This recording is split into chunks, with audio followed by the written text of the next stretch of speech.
اللہ تعالیٰ سے مانگا کرو اور باتیں کیا کرو. باتیں کرنے کے معنی یہ کہ جو تمہارے دل میں آ رہا ہے بے تکلفی سے اللہ تعالیٰ سے کہا کرو. بے تکلفی سے یا اللہ میاں آپ میرا یہ کام کر دیجئے.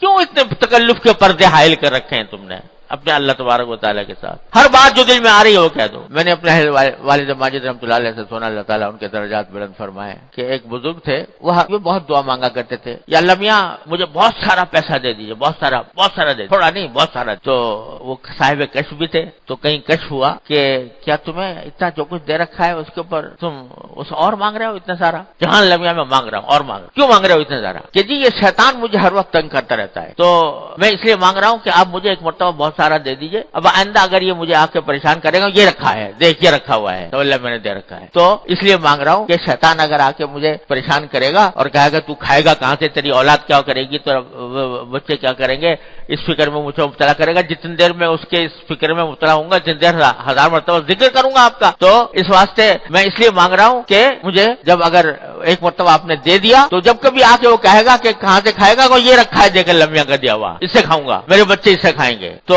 فرمایا کہ اس طرح اللہ تبارک و تعالیٰ سے بے تکلفی سے مانگا کرو، اور جتنا بے تکلفی سے مانگو گے، بدتمیزی سے نہیں بھائی، ہاں بدتمیزی سے نہیں، بے تکلفی سے، کہ اللہ تبارک و تعالیٰ میرے خالق ہیں، میرے مالک ہیں، میرے رازق ہیں، میرے مولا ہیں، میرے سب کچھ ہیں، کیوں نہ مانگوں ان سے جو میری حاجات ہیں، میں ان سے کیوں نہ مانگوں. تو بے تکلفی سے مانگو، لیکن بدتمیزی نہ ہو، تو یہ کیا ہوگا، اللہ تعالیٰ کو بھی یہ ادائیں پسند آ جاتی ہیں، بے تکلفی کی ادائیں، اور اس کے نتیجے میں اللہ تبارک و تعالیٰ کے ساتھ تعلق اور مضبوط ہوتا ہے اللہ تبارک و تعالیٰ کے ساتھ تعلق. کہ جب یہ کہتا ہے اللہ تعالیٰ اللہ تعالیٰ دیکھتے ہیں میرا بندہ مجھ سے اس طرح مچل کے مانگ رہا ہے، ایسے مچل کر مانگ رہا ہے جیسے چھوٹا سا نادان بچہ اپنے باپ سے ماں سے مچل کر مانگتا ہے، اس طرح مجھ سے مانگتا ہے. تو پھر اللہ تبارک و تعالیٰ تو ماں باپ سے کہیں زیادہ شفیق، کہیں زیادہ مہربان، لہذا وہ اس کی اس اداؤں کو بھی پسند فرماتے ہیں، اور اس اداؤں کے اوپر بھی مزید نوازش ہوتی ہے. لہذا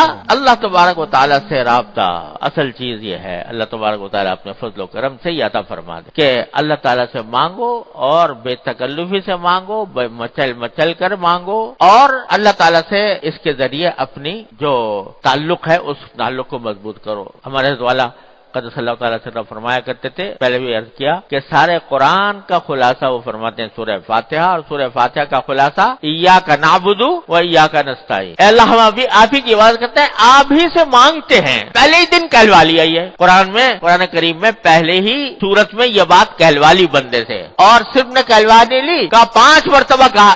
5 مرتبہ نہیں، کتنی مرتبہ ہوگی، ہر رکعت میں ہوتی ہے، کوئی رکعت اس سے خالی نہیں. تو کتنی رکعتیں روزانہ ہوتی، اتنی مرتبہ کہلوا رہے ہیں اللہ میاں. کیوں کہلوا رہے ہیں یہ ایاک نعبد و ایاک نستعین؟ ارے اس لیے کہلوا رہے ہیں تاکہ اس پر عمل کرو، مانگو اس سے، ہر چیز مانگو اللہ تبارک و تعالیٰ سے. ہمارے حضرت والا اللہ تعالیٰ کے درجات میں فرمایا کرتے تھے کہ دیکھو سارا قرآن بھرا ہوا ان اللہ علی کل شیء قدیر، ان اللہ علی کل شیء قدیر، ان اللہ علی کل شیء قدیر. اللہ تعالیٰ ہر چیز پر قادر ہے. یہ جملہ بار بار دہرایا گیا ہے قرآن کریم میں. کیوں؟ محض اللہ تعالیٰ اپنی تعریف بیان کرنے کے لیے. اللہ تعالیٰ کو کسی کی تعریف کی حاجت نہیں. یہ اس لیے بیان کیا گیا ہے تاکہ تم اس کی قدرت کا واسطہ دے کر مانگو اس سے. اللہ آپ ہر چیز پر قادر ہے، اللہ آپ رحیم ہیں، آپ کریم ہیں، آپ رحمان ہیں، آپ ہمارے پیدا کرنے والے ہیں، آپ ہمارے رازق ہیں، آپ ہمارے خالق ہیں. تو اللہ اور ہر چیز پر قادر ہے، تو میں آپ سے مانگ رہا ہوں، مجھے دیجیے. تو اس طرح اللہ تبارک و تعالیٰ سے جب بندہ مانگتا ہے تو اللہ تبارک و تعالیٰ ایسے بندے کو محروم نہیں فرماتے. تو جب بھی ایسی صورتحال پیدا ہو،